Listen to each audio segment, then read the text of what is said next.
Hello, and welcome to another episode of Boundless Body Radio. I'm your host, Casey Ruff, and today we have two amazing guests to introduce to you now. Natalie Kovarik is a modern day ranch wife and mom. Natalie, along with her husband Luke and their three sons, ranch in central Nebraska in a beautiful area known as the Nebraska Sandhills. She shares her personal journey of ranching and familying as a way to showcase the beauty behind the Western lifestyle, as well as foster a community who believes in the agriculture world as much as she does. Tara Vander Dussen, also known as the New Mexico Milkmaid, is a dairy farmer and New Mexico native, growing up on her family dairy farm in eastern New Mexico. Now, Tara and her husband, Daniel, dairy farm along with their two daughters. Tara has worked as an environmental scientist for the last 10 years on dairy farm projects throughout the Southwest. Together, they host the Discover Ag podcast. Discover Ag hosts Natalie and Tara give their professional farming opinions on the top trending topics and news in the agriculture and food space to help you better understand the food system and connect with the hands that feed us. Expect to be wildly entertained and informed as you can discover what's new in the world of agriculture. Natalie and Tara, what an absolute honor it is to welcome you to Boundless Body Radio. Thank you for having us. We are so excited about this. Yeah, this will be fun. This is going to be a lot of fun. So glad we were able to set this up. I told you off air, I actually found your podcast about a year ago. I was doing some research on an interview with Nina Teicholz and came across your podcast all about the ridiculous food compass from Tufts. It's just absolutely ridiculous. So I've listened to your show for quite a while. And as I was scrolling through some of the episodes and realized that I'd already come across your work, I saw that you guys did a book club with one of my favorite books ever, which is Green Lights by Matthew McConaughey. I haven't listened to that one yet. It's in my queue. I can't wait to listen. What made you guys come across that book? So we have guest interviews on for our book club when we had those episodes. And so it was actually recommended by our guest that was going to be helping us review the book. It was actually a book I had already read. And then when we did it for the book club, I listened to it on audio. And it was one of those books. I was so glad that I listened to it twice. And I'm glad I got to listen to the audio version and read the book as well, because it is so good. It is so good. Listening to that book is absolutely a game changer. I haven't read the book, but listening to it in his voice, obviously, like nobody else was going to narrate that. It was just a wonderful listen. I can still remember certain parts because I listened to it as well. And it was last summer because I was in the garden and I can remember, I still remember certain things he said and being in the garden and just like having that major impact on your life with just his words. It's pretty crazy. It's a phenomenal book for anyone who hasn't read or listened to it yet. Yeah, I can't recommend it highly enough. Well, let's hear your stories. Oftentimes, Natalie, I get to hear your story first. So, Tara, I'd like to start with you. Can you tell us your story about how you got involved in dairy farming? Yeah, so I'm actually a fifth generation dairy farmer. So I grew up on my parents' dairy farm in eastern New Mexico. I left the farm to get my degree in environmental science and didn't necessarily see myself coming back to the dairy farm in the way I have. But as like luck would have it or life would have it, I ended up marrying my husband, who is also a fifth generation dairy farmer here in New Mexico. So I came back to like live and work on his family dairy. And my focus on our dairy and just in life in general with my career has been on the environmental side of things. So really working with dairy farmers on, water conservation, manure management, soil health. I always joke like the back end of the dairy has been my focus. And then about 7 years ago, I decided to kind of open up our farm by sharing online and just, opening up social media, sharing, stories, Instagram, all those fun things. And then ultimately teamed up with Natalie for our podcast, Discover Ag. Wow, that's fantastic. What was it like to get your degree in environmental science and then be front row for the destruction of the planet? Everybody talks about how terrible cow agriculture is. Was that difficult for you to reconcile, or did you realize that the message that most of us are told is actually not true? Yeah, it's definitely an interesting place to be in. And I think what I've realized, even with getting my degree, you'd have one professor that would say one thing and another professor that would kind of like disagree or have, arguments, conversations, not even arguments, just healthy conversations and discussions. And what it's made me realize even now is that things are not as straightforward. It is not just like carbon in, carbon out, like that simple. There is very nuanced conversation, and agriculture and our food system is one of those that we can't just get like carbon tunnel vision and say like, oh, cattle produce X amount of methane, so therefore they are bad for the environment. When, as I'm sure we'll talk about, like there's so many positives to cattle and ruminant animals, as well as just, the benefit of animal protein in our diets. And so, yeah, people want things to be straightforward. They want things to be black and white. And I think when it comes to agriculture, there's just a lot of gray and a lot more that goes into it than people realize. Yeah. So interesting. One of the more meaningful conversations I've ever had on this podcast was with Sarah Klopatek. She's also in the industry. I believe she's out of Colorado Springs. And she just talked about inputs. Like you're always changing something. Like if you're doing grass fed versus grain fed and CAFOs and all that, all the things we hear about being so bad, it's all trade-offs. Like if the cow lives longer, that means something different. Water usage is different everywhere. It's not just the carbon, it's not just the methane. So I really appreciate how you've been able to kind of like see the nuance and all of that. I heard one of the most profound things. I was listening to a podcast the other day, and they were talking about fish and sustainability around fishing. And they asked, they were interviewing her and her expertise. And she said, they asked her, if we want to be sustainable when it comes to sourcing our fish, what should we shop or how should we buy that? And she said, that's not the way to think of it. She said, tell me what your value is, and then I'll tell you what to buy. And I thought that puts it so well. Do you care about the marine life? Do you care about, the greenhouse gas emissions of it? Do you care? Like, what do you actually care about? I think the same thing needs to be applied to our food system as a whole, because we're trying to put agriculture into these boxes, I think, and these choices for consumers to make. And it's like, you may not care about the same thing. Like you said, if one of your values is, a lower dollar, that's the conventional food system. That's where it plays a role. If one of your value is the grass fed, I mean, these decisions have to come for more than these simple ones we're trying to simplify it down to. Yeah, I love that. That's such a good point. Natalie, maybe we can hear your story as well, how you got involved in ranching. Yeah. So like Tara, I grew up in it. I'm currently in Nebraska, but I actually grew up in Southwest Montana, a very, very beautiful part of the state on a cattle ranch there. So it's been in my blood and my family for a very long time. I too, like Tara, never really envisioned remaining in agriculture.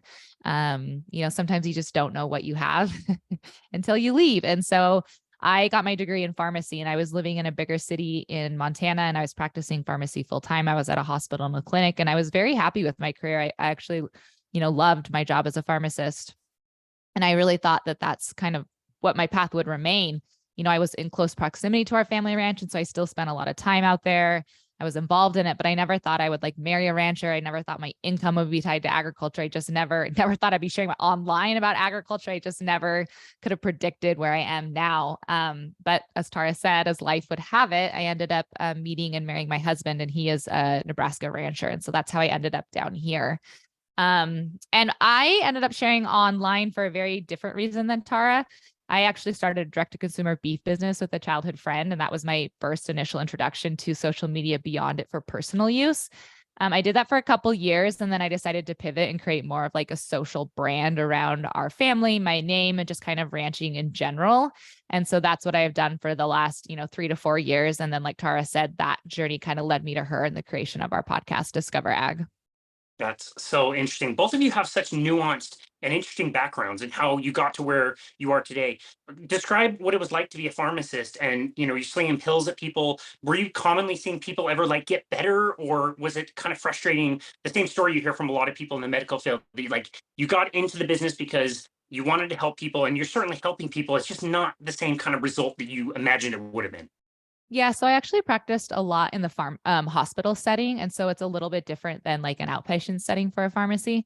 I do fill in, we live outside, I'm pretty rural Nebraska. So we live outside of a small town, but there is an outpatient pharmacy there. And there's actually a critical access hospital there as well.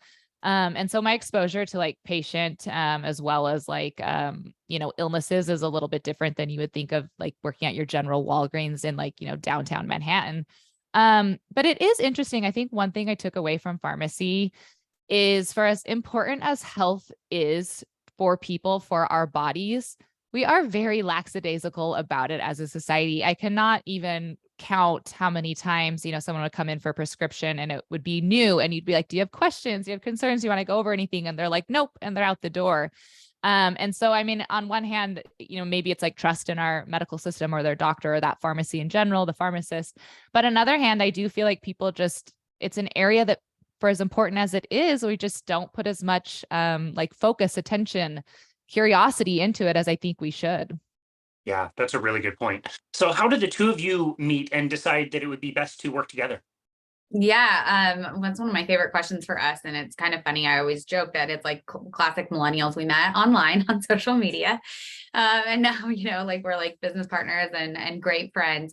But yeah, have been sharing online in the ag space for a long time. And when we started, there was not a ton of people doing that. It was still very new. I mean, I think about what, Instagram was 7 years ago when I started, and, you didn't have reels and stories and all those things. This was a lot like OG days of Instagram. And so we connected kind of in like a friend chat group of just being able to support each other, see what each other was seeing online. And then from there, it just grew into what we have now. We met for the first time in real life in 2021. And then I think was it 2021? Am I getting my years right? Yes, I am. And then in the fall of 2021 is when we decided to kind of start launching our business together. And then last spring is actually when we launched our podcast. Mm-hmm. Well, like I said, you guys do such a good job on your podcast. I really appreciate it. So one of the things you're doing on your podcast that I really love is you're debunking a bunch of different myths that, people think about agriculture and in particular raising cattle. And so both of you are raising cattle for different reasons. Let's talk about the similarities. What things are similar in the way that you guys raise your cattle? And what are some of the misconceptions that people have about raising cattle these days? So the similarity is they are cows. And I think maybe it stops there. It's funny that you talk about that because, people think of like ag as like, oh, if you're in ag or you're a farmer, you're like all knowing of all ag. And it's crazy how little we knew about each other's like businesses and operations when we like got together. I've learned exponentially more about cattle ranching since partnering with Natalie. And I would assume she'd probably say the same. When she came out to my farm last summer, it was the first time she had seen like a dairy cow in real life. I guess apparently there's not a lot of dairy cows in Montana. I always tease her. I don't know, but it is vastly different, like really. And that is one of the things that Natalie and I do talk about on the podcast is a lot of times people kind of lump animal protein all together. And as some of the similarities of dairy and cattle ranching, there is even less similarities between like hogs and poultry, and that compared to cattle, like it is just vastly different. And so, our cattle here on the dairy farm, I'll start with mine and then Natalie can talk about cattle ranching. Our cattle are in pens. So like confinement is, it's called, you mentioned a CAFO. That's what that word basically means, is confined animal feeding operation. And basically they're just in large open corrals. And that even has to do with where our area is. If you went to a dairy farm in the Midwest or the Northeast, it's going to be completely different than what my dairy farm looks like here in New Mexico. And we are a conventional dairy. And I always joke that, people love to throw around the word factory farming, and we're a large farm. The average herd size in the United States is about 300 dairy cows per herd. And we're significantly larger than that. And yet like my backyard is literally our close-up cows where our cows are giving birth. And our dairy barn is about 150 steps from my backyard, and my girls ride their bikes there, so that's our version of factory farming, I guess. It's a lot more family than people think. That's wonderful. Natalie, what about you? Yeah, so we're in a pretty cool area of Nebraska. I always say for leaving the beautiful mountains of Montana, I did get plopped down in a pretty cool area of Nebraska. I think a lot of people think of it as like flat and cornfields, which we do have a lot of those. I am not denying that, but we are in our ranch borders an area known as the Nebraska Sandhills. And if anyone listening is familiar with that, it is a very lush, vast ecosystem. Basically, it's one of the world's largest still intact ecosystems. It covers a pretty large portion of the state. And part of the reason why it is still intact and has been preserved is because of cattle, so our ranch can get kind of confusing talking about the beef system because it's really segmented. And I don't think that's something aware of. So we can maybe dive into that more if you want to. But essentially our ranch is like kind of at the beginning of a cattle's life. So we are in charge of raising the mom and the baby. We call it a pair. That's usually what you'll hear a rancher call it, the pair. We're in charge of, raising pairs out at pasture. And we do that until a certain weight typically. And then that gets, that animal gets then bought from us. We sell it off and it kind of goes down. Like the beef system has its own little almost food chain itself. And so we would sell it off eventually. But that's what we do here on our ranch. It's really pretty. If you guys want to follow along on my social media channel, I share it quite often. So if you're interested in what, a ranch in Nebraska looks like, catch me online. That's great. So maybe we could go through I guess like a standard cow in each one of your operations and what the life cycle is like. Yeah. So on the dairy farm, our cows are born here on our dairy, and we raise all of our calves here on the dairy. So when a calf is born, it's going to be raised in what we call like a hutch. And it's basically for the first 2 to 3 months of its life while it's establishing its immune system. We keep it in an individual hutch because calves are kind of, I always joke that they're like preschoolers that get put in preschool and that they will all like lick each other, cough on each other, sneeze on each other. So trying to get them off to a really good start in those first couple of months. And they're obviously going to get milk multiple times throughout the day. Once they get of age, they're going to get, grain and grass and all those like forages as well. They're going to move to a group pen after those first couple of months where they will be in with several other calves their age, and then we'll continue to raise them up. We obviously are a dairy, so we keep all the female cows, and the male cows are actually bred to beef. So it's called beef on dairy. So they are bred to enter the beef supply system. So, kind of like a cattle ranch like Natalie's or similar to that would buy those cows from us and ultimately raise them. We don't really raise any of the beef cows ourselves. And then for the herd size or the milking side of things, when those cows come of age, which is about 2 years old, they're going to enter our milking herd. So they will begin lactating after they obviously give birth to a calf. And then they will continue to have a calf. It's about a year and a couple months is like the cycle of a dairy cow. And so we will, after she gives birth, we will milk her. And then whenever it is at about typically 9 months after that, we will what's called dry her off. So she will enter a dry cow period where she is not being milked and she's hanging out, growing her next calf. And then the cycle will start all over again at the end of a dairy cow's life. So we will own the cow from the moment she's born till the last moment. And so at the last moment, like at the end of their life, when they're no longer a dairy cow, they do enter the beef supply side of things as well. Wow. So interesting. How long is that life cycle? It really depends on the cow. But typically I would say usually it's like 5 lactations. So if you take that into account, it's, the cow is, 6 to 7 years old, essentially. My husband looked recently and he has one cow that is like the 13 lactation. So that would mean they're like 15. So it really just depends on lots of different things. You mentioned that the longevity of a cow can obviously be a crucial role in being sustainable. So we want that cow to be a part of our herd for as long as possible. I mean, when a cow enters our milking herd, we have a 2-year investment in her already that we have been raising her up before she ever even enters our milking herd. So obviously we want that longevity to be there then continuing into the future. That's fantastic. Natalie, what about you? Yeah, so I'll speak for our operation or kind of give our operation as example, but as a caveat for everyone listening, no 2 ranches in the US are the same. A lot of it depends on like geography, rainfall, land, pasture, type of cattle. I mean, there's so many variables. And so what I'm doing here on our ranch in Nebraska, you could probably have, you already spoke of a guest or a farmer you had on from Colorado. She may do something completely entirely different, like we'll calve. You could calve at different seasons and times of the year. So for our ranch, we calve in May. We are a May calving herd.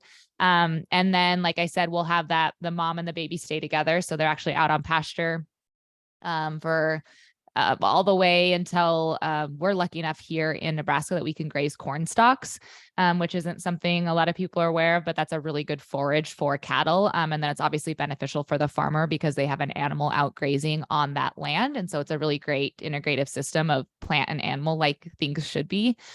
So we go from summer pasture where we, rotationally graze our cattle out there.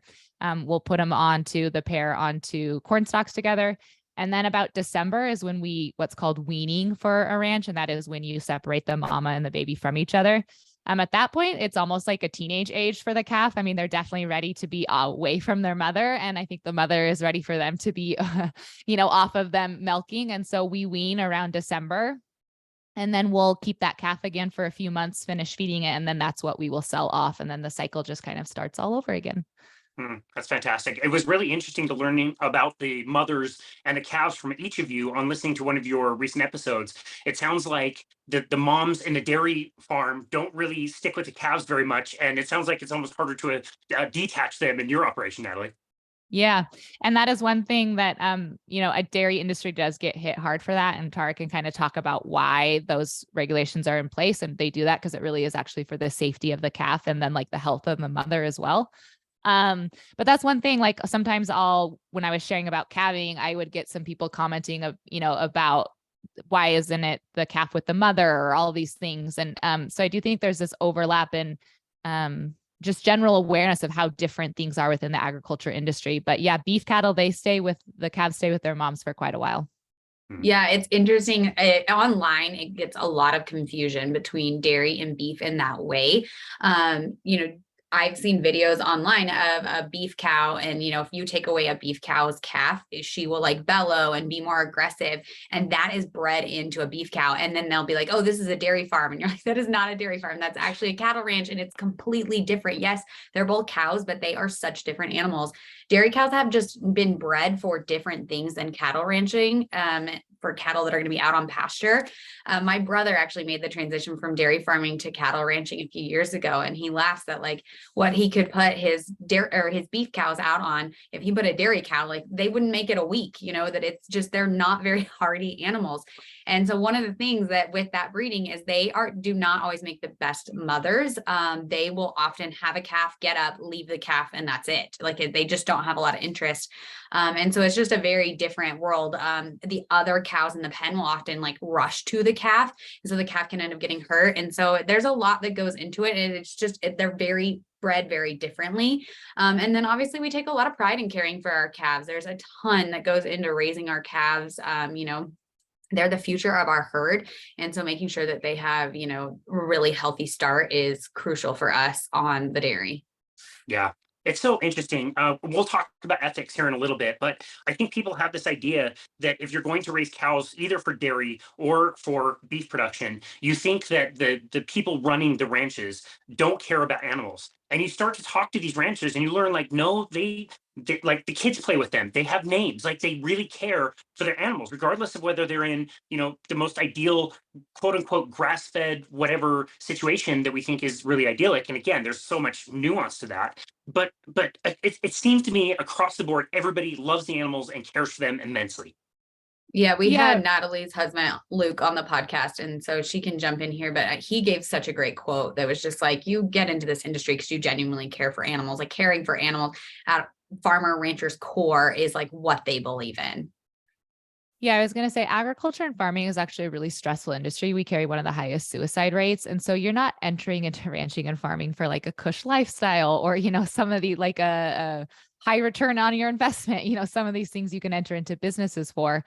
You're really entering it because at your core, you love probably one, being outside, working with your hands, that kind of train of thought, but two, because you do love animals. Again, my husband is a perfect example. He has wanted to be a rancher and work with cattle since he was little. He's just one of those people that you ask them what they were when they're 4-year-old, and that is what they're doing today. And they are more than happy. Like that was what they were meant to do. And I think, like I've already said, you're in this industry as ranching and farming because you care about animals. And so that's obviously the emotional component of it, the person, the personal side of it. But there's also the business side of it. That is our jobs, our ranches, how we provide for our families and how you hopefully are going to provide for the next generation too. And our product is our animals, that in the beef supply chain, we have to have good calves for someone to buy it from us to continue down the beef supply chain. And if we don't have a good calf, we're not going to get, as good of money for it, or people won't want to buy it. And then we're out of a job. And so there's both the emotional side of it and the business side of it. And both of them come down to really high standards when it comes to animal welfare and really caring about your animals. On the milk side, we get paid on our quality of our milk. Well, you're going to have higher quality milk based on the health of the cow, the diet of the cow, all of those things. So caring for her, again, like on the profitability side, which people, I feel like people don't always want to hear that side of it, but that's an important piece too. And if we don't have good milk quality, like the processors won't pick up our milk, and we would, again, like Natalie, be like out of a job. Yeah, that's a really, really good point. Looking at it, not only from the emotional side, but also the business side. I think that makes a lot of sense. I know this is super contextual. I don't assume that either one of you have had one day that's any that is not vastly different from the next. I'm sure every day has a lot of variety for you, but I wonder if each one of you could talk about like what would be a typical day. Natalie, you mentioned working with your hands. What is a typical day like for the two of you? Yeah. So I like to explain ranching or break it down kind of in seasons, because I feel like that's the best way to grasp what I'm doing every day. Because you're right, the job does vary from day to day, but in that time frame, it's like maybe the overall same goal. So like calving season is a big one on our operation, and where it's called what's like a first calf heifer. It's like the first time they're having a calf. That is very, very hands-on. So you need to pay attention more. They need help, like just figuring it all out. So depending on how many first calf heifers you have, you're probably very attentive to that and focusing on that. After that, again, a little bit different than dairy, but we calve out at pasture. And we, the mamas who have done this multiple times, they don't need a lot of help. And so calving season isn't as intense for us. It's really great and kind of a beautiful thing. There's just calves and pairs that are all running out in, lush green grass. And so it's really great. But then you kind of roll into summer where, you're rotating pastures, we're fixing fence, we're doing things like that. We're checking on our cattle. Obviously that's a huge thing. They're spread out between different pastures. And so you'll do daily checks on them just for herd health and make sure nothing's wrong. And everything's going well within your herd. And so that's kind of, I'd say, like the big goal and focus of, those warmer summer months. And then in fall, we're moving from pasture to cornfields. And so that's a big part of it. And then when they're on cornfields, they do need supplemented with, different things in their diet. Their cattle aren't different than humans, where they need, salt and different things for their electrolytes for their body. And so you're managing all of that. And then you kind of roll into winter where our herd is no longer out at pasture. They're closer to us, just because we deal with storms and weathers and things like that. And we're generally feeding with the tractor. And so, a lot of it is like season dependent, but it's all focused around basically making sure your calf is like eating, or your herd, your cows and your calves, they're eating right every single day and they're remaining healthy every single day. Yeah. Fantastic. What about you, Tara? Yeah, on the seasonality of Natalie's, mine is completely opposite. Ours is all about routine, the exact same thing every single day at the same time. Dairy cows love a good routine. You could set your clock by the cows and their movements around our dairy. So we start, obviously, our cows are fed twice a day, every single day. This is pretty common in all cattle, but we actually have a nutritionist that plans our cows' diets. As kind of Natalie said, just making sure they're getting exactly what they need and when they need it. Their pens are groomed every single day, so that's always going on. I mentioned that the calves, they are given bottles multiple times a day, and then access to, grains and grasses and fresh water. And then as far as a milk cow, when the cows are milking, they go into the barn twice a day. Some dairies will do 3 times a day, but most do 2 times a day. It just kind of depends on your system and what you have set up.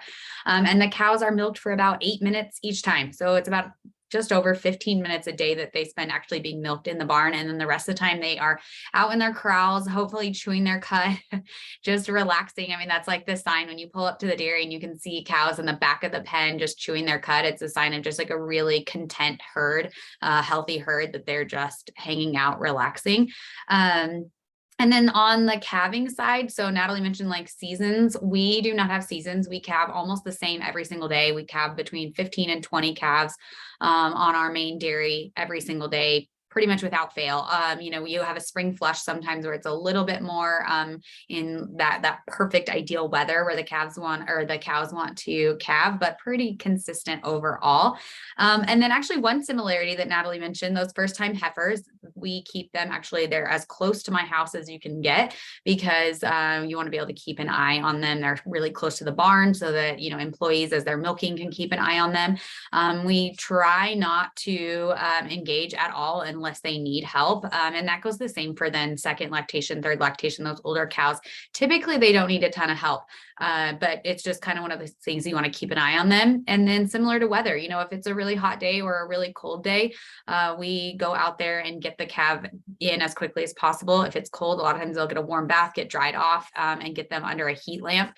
And so as many differences as there are between our 2 industries, again, the same thing is keeping them comfortable, well-fed, and content in their, whatever habitat environment they're in. Yeah, so interesting. I love hearing the similarities and the contrasts as well. You mentioned employees. How many employees do each of you employ?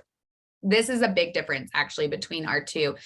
Dairy is a much more like hands-on, I feel like intensive, like labor, like needing people. Typically you need 1 employee per 100 cows. That seems to be kind of like an average of no matter how small you are or how big you are, that's kind of where it falls. So the dairy farm that I live on, that my house is on, we have about 20 employees here. Okay. Natalie, how about you?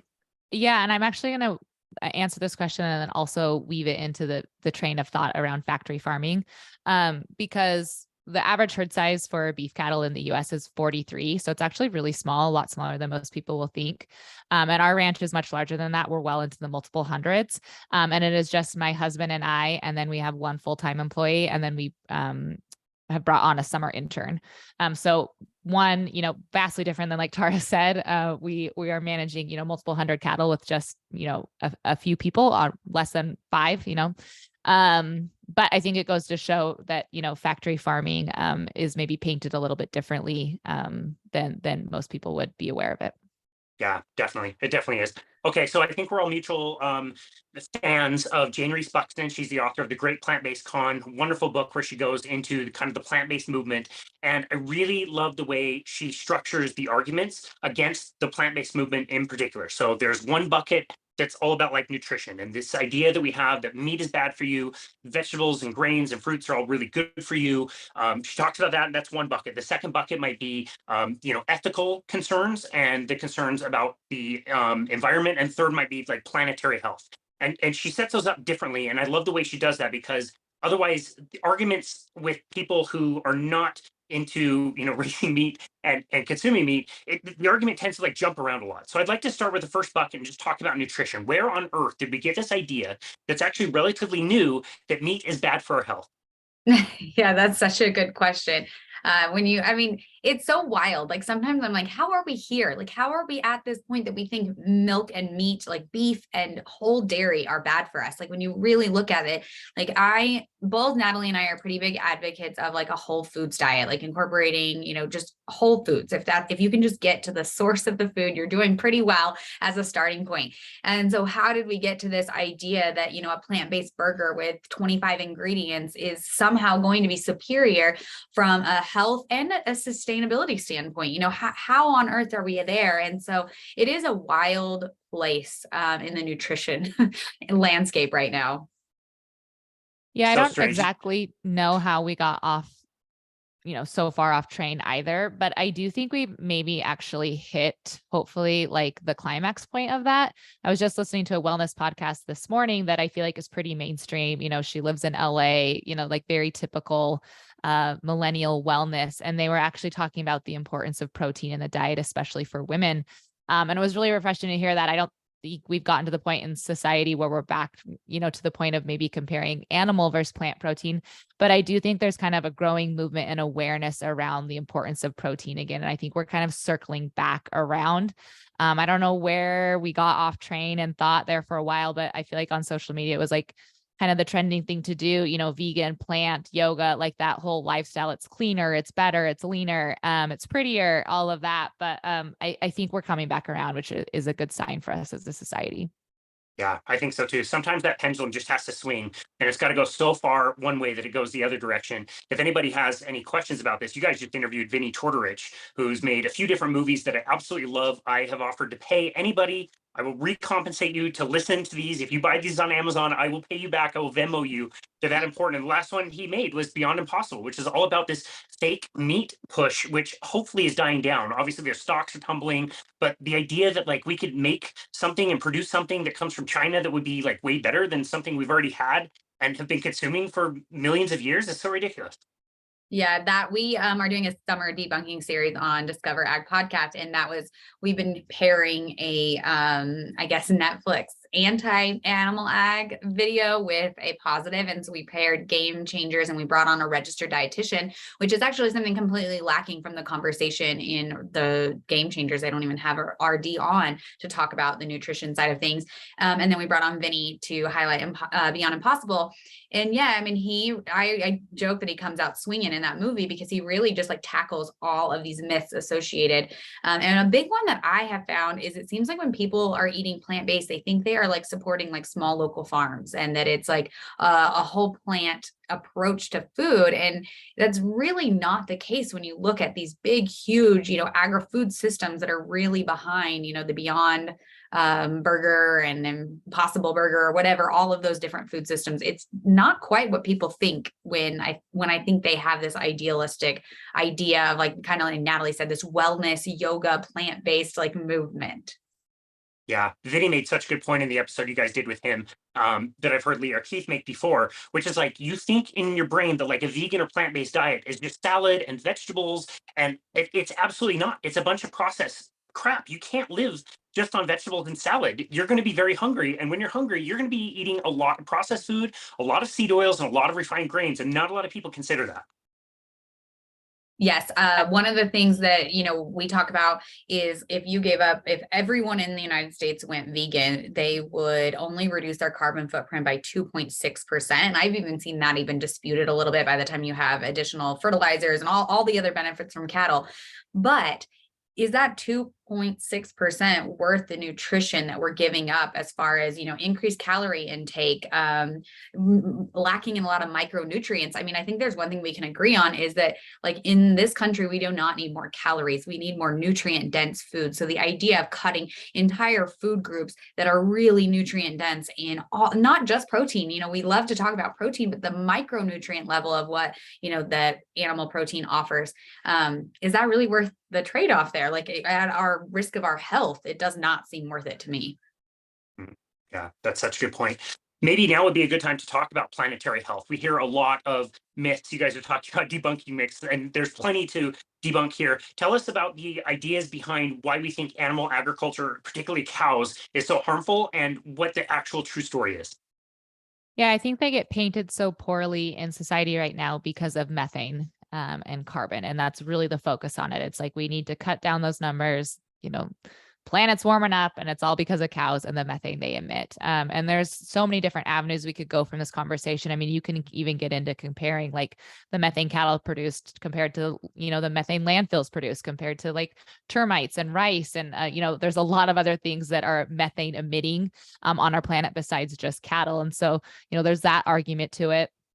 There's an argument that, when it comes to greenhouse gas emissions, agriculture is actually only 11% of it compared to, transportation and energy. They make up the other 80 or 90% of it. And within that 11% of agriculture, beef or not beef, animal agriculture is actually, I always forget this, Tara, is it like 4%? It's about 4%. Yeah. I've heard 4, Yeah. yeah. Yeah. And so in the grand scheme of things, when you're coming at it, from a number standpoint, again, all these people that are getting really angry about these greenhouse gas emissions, you're like, well, in the grand scheme of thing, like we're not denying that agriculture has a footprint. We're not naive enough to say that.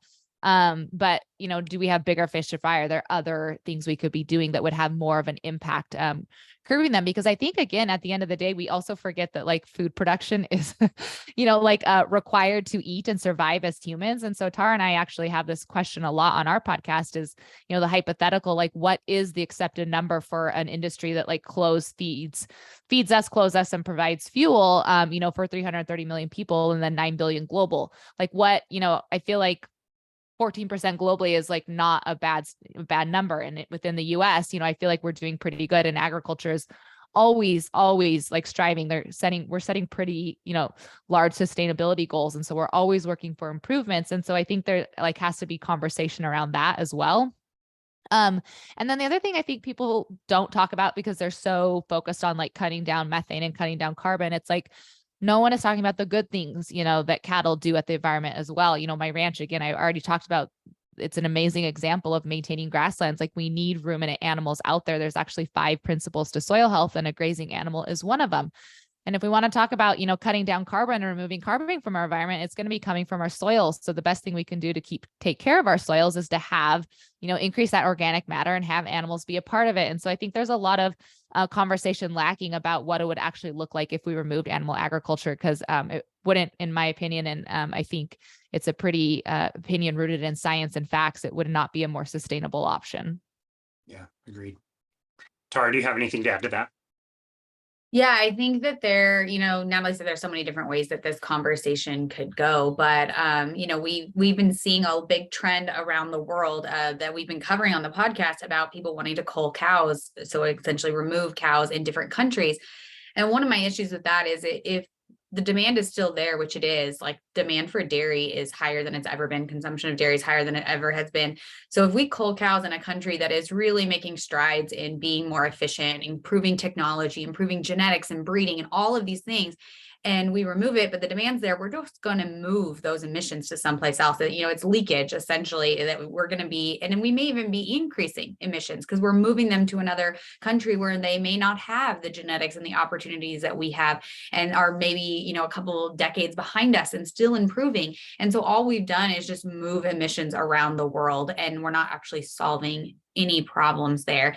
And it goes to the point that animal or agriculture as a whole and forestry are the only two industries that at their core are their job is to remove carbon. It's to grow plants to either just eat plants or grow plants to feed cattle. And that removes carbon. No other industry can say that. So why are we so hyper focused on removing them from the conversation instead of being at the table, having conversations about how we can actually use agriculture as a tool to help mitigate, these climate impacts? Yeah, that's such a great point. And it's like you guys said, it's not to say that it doesn't contribute. There is a contributing factor there. It's just so small, then people don't really realize. They think they're being super virtuous by choosing a plant-based meal and think that, they're doing best for the planet by doing that, but it's such a small fraction. I took a picture and put on my social media a year or two ago where there was a cow pasture and a bunch of cows hanging out on this land that really couldn't be used for anything else. And in the background was 12 lanes of a highway and a cement factory operation that's literally decimating a mountain. And it's are these guys ruining the planet? Are you kidding me? Give me a break. Yeah, I mean, that's an interesting, you're talking the marginal versus non-marginal lands. And that's another thing that, we don't know what we don't know. And so I think, like you said, when people are making that choice to help better the planet, I do think it's coming from a good place. I just don't think they've been giving all the facts about what that actually entails and goes into. But yeah, you're exactly right. I mean, again, where I live isn't a beautiful example. The Nebraska Sandhills are the grasslands because they cannot be cropped or grown for anything else. They are best suited to be grasslands, to be an ecosystem, and have cattle be out grazing on them. If we removed cattle, you'd see that land, one, desertify, it would not be taken care of. It would, not be healthy land. So it wouldn't be doing the job of removing carbon on its own. And it can't be used for much else. And so we either see it go to urban sprawl, which I don't think that's going to be helping, the global footprint and we have as a society. And so I think there needs to be, more conversation around what land can be used for best. And it's not necessarily always going to be just growing vegetables or going to urban sprawl. Yeah, such a good point. Let's talk about the third bucket that we kind of mentioned, which is ethical concerns. And so for people that care about living creatures and animals so much that they decide that they don't want to do it, they're not going to eat meat. I can relate to that. That's fair. That's totally fine. But what would you want them to know about the ethical concerns of consuming meat? Yeah, one of the big things that Natalie and I actually recently, this has been coming up more and more, animal welfare has never been better on farms and ranches and dairy farms than it is now. I truly believe that. We have come such a long way in our diets for our cows, the genetics of the cows, just the overall health of understanding the cows. There's the combination of just the true herdsman who just understands the cow. Natalie and I always joke that our husbands can see a cow, spot a sick cow from 100 miles away. I could have a stomach bug downstairs and he would not notice I'm sick, but a cow that has droopy ears 100 yards away, he spots her and is oh my gosh, something's wrong with that cow. Combined too with the technology of being able to implement some really cool programs. My husband has been, oh my goodness, spending hours and hours and days researching some new herd health technology that he wants to implement that'll give him, just more information, more data about his cows as he's making management decisions. And so I really think we are only getting better. And I think we're in a really good place. Is there room for improvement? Kind of similar to the environmental side? Sure. But we're doing a great job. I mean, we have a vet that comes on site once a week that does herd health checks. We have third-party audits here on the dairy farm of people coming in and reviewing our herd health overall. We have the nutritionist, as I mentioned. There's a lot of people going into, a lot of experts, a lot of hands on our cows, looking at them, helping us, make the best decisions for them.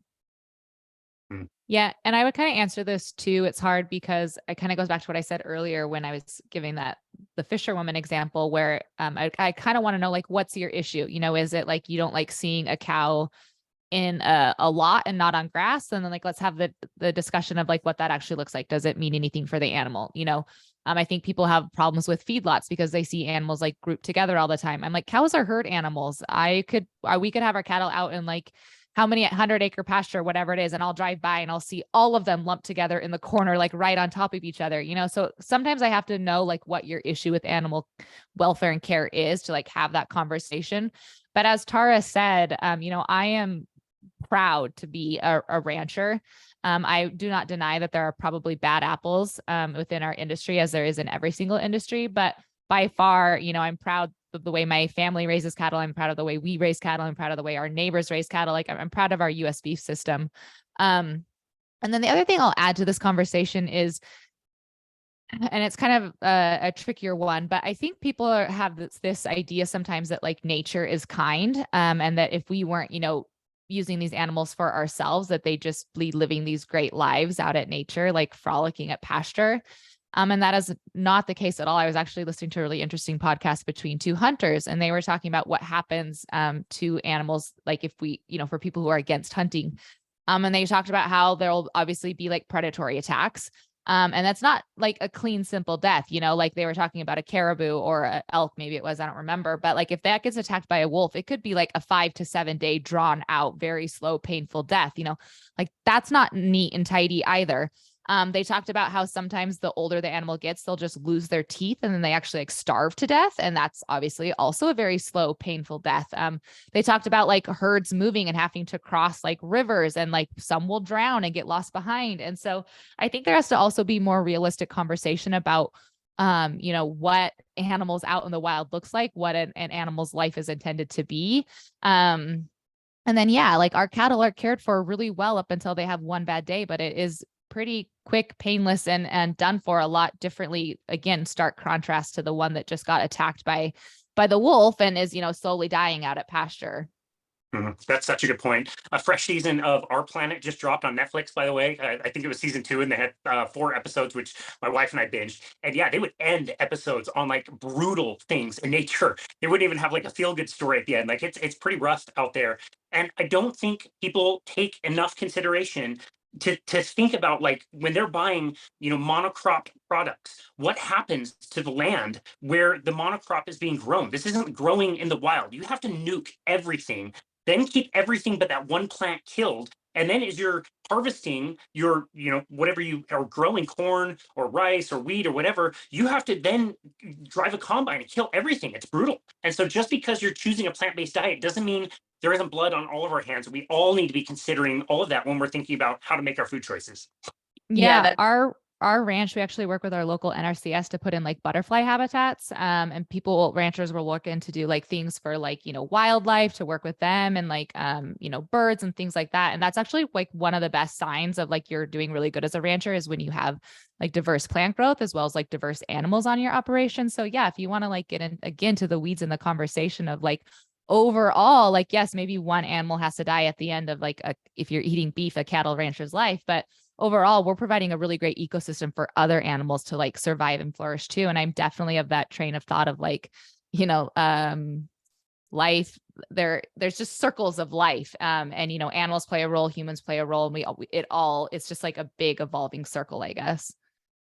Yeah.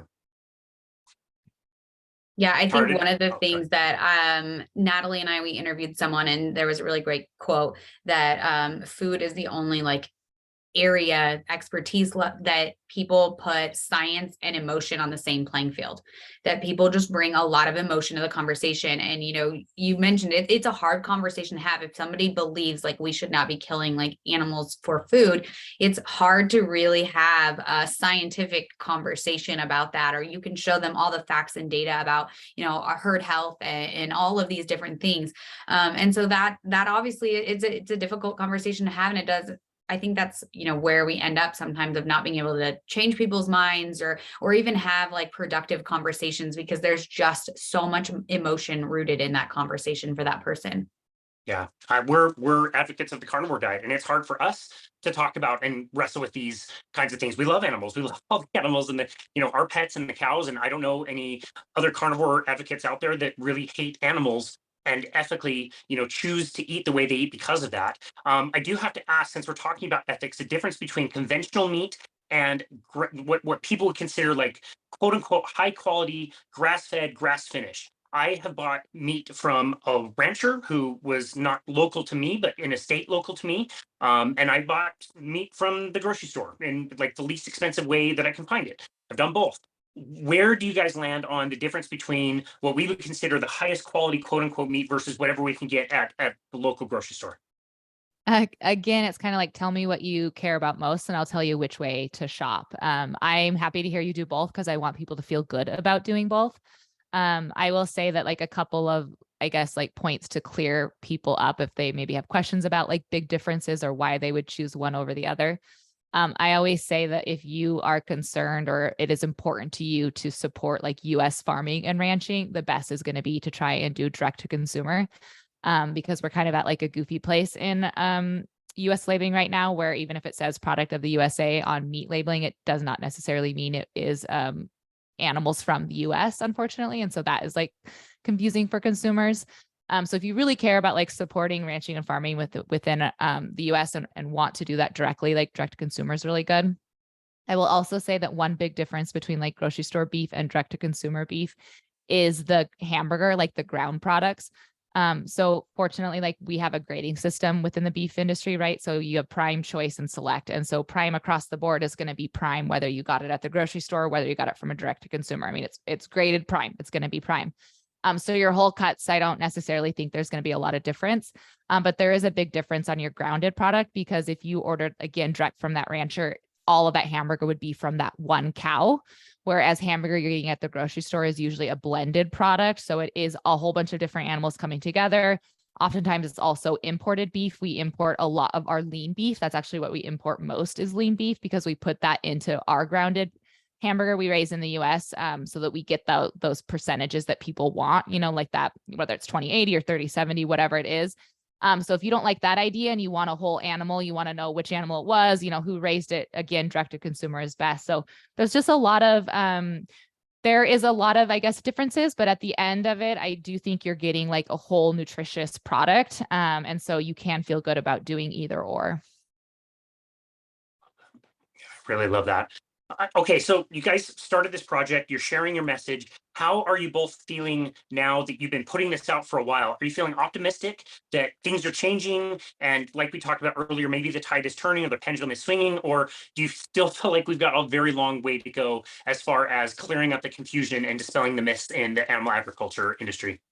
I mean, I feel like it might be a combination of both. I will say, I feel like in our post-COVID era that we're in now, I do think COVID, like one of the things that came out of it is people really stopping and thinking about the food system a little bit more, where their food was coming from. Like, we had all this disruptions at the grocery store, the food supply chain, and it made people question things a little bit more. And so I feel like I've noticed a trend of people being more like food curious, just wanting to know where their food comes from, wanting to know the farmer or rancher. And I hope like that is one of our goals with Discover Ag, is to hopefully like fill that void of saying like, you have questions about your food, you're seeing headlines in the news. Let us like have these kind of conversations, just like we're having today, about like what's going on, what people need to know, and what the actual like facts are of the story and the headlines. And so I do think we're headed in the right direction. I think we have a long way to go, but I think we're headed in the right direction. And it makes me really hopeful when I see people who are curious about their food, who want to have questions answered, and want to know their farmer or rancher. I would agree with Tara. And I think it's a little bit of that like very cliche saying that's like, it's not a destination, it's a journey, because, 2% of the population does grow food for 100% of the population. So there will always be a disconnect between, people who are living in a large city and where food is grown and how it's grown. So while, yes, I think we are at that turning point, Tara and I always like to joke that like milk and meat are finally like having its moment again, which is very exciting.